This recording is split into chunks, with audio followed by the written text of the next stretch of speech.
كل الشكر والتقدير إلى شيخ المحامين دوخي الحصبان، وإن شاء الله يعني أنت دكتور بأخلاقك يا أبو محمد.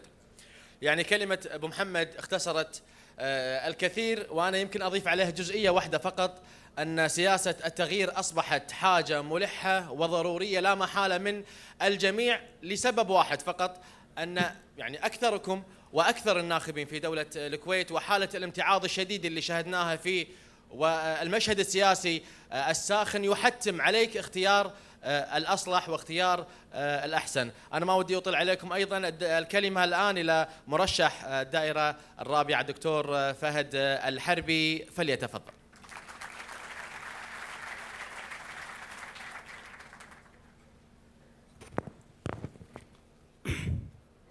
بسم الله الرحمن الرحيم.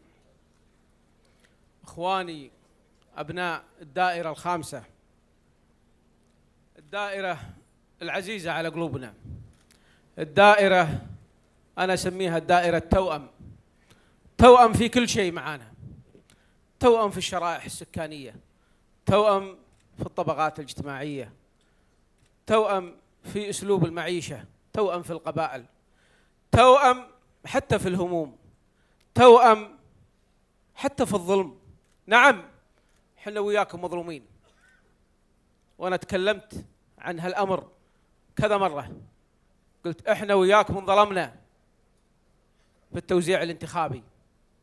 130,000 يمثلهم 10 نواب، وغيرنا 36,000 يمثل 10 نواب. اسالكم بالله، هذا مو ظلم؟ هذا مو عبء على النواب؟ اخواني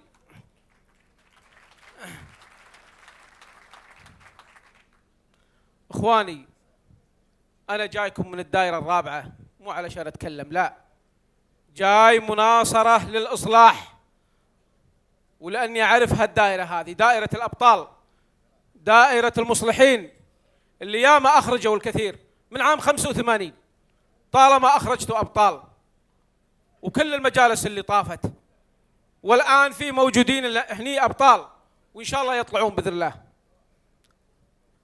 إخواني طبعا ما ودنا نتكلم عن المجلس الماضي لأن احنا سبب فيه، احنا تسببنا في خروج هذا المجلس، لأن قاطعنا، والمقاطعة نقبل بنتائجها، وشفتوا نتائجها، وإن شاء الله أن هذه النتائج في المجلس الجاي إن شاء الله أنها تروح بإذن الله. كل شيء صار بالمجلس الماضي بإذن الله أنه يروح، إذا أنتوا تكاتفتوا وطلعتوا أشخاص فيهم خير، وفي منهم ناس مو بس بهالمكان هذا، في بكذا مكان، وإن شاء الله أن أبو هاني منهم ويستحق الفزعة.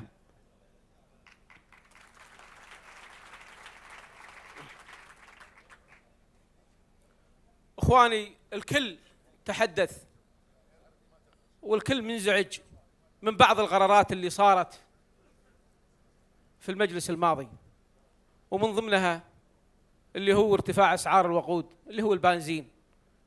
وأنا أقول لكم ترى ارتفاع أسعار البنزين ما هو شر، هذا بداية الشر اللي جاي. نعم هناك وثيقة إصلاح اقتصادي قاعد يعدونها وناويين يطبقونها، وهذا أول رأس الشر اللي ظهر منها، ما ظهر الشر لحد الآن. ويا ليت عندنا وقت ونقدر نتصفحها، أنا هذه حاطها معاي بالسيارة هني. نعم هذه وثيقة بيع الدولة، بيع مؤسسات الدولة، وليست وثيقة إصلاح، هذه وثيقة نهب اقتصادي أسميها. إخواني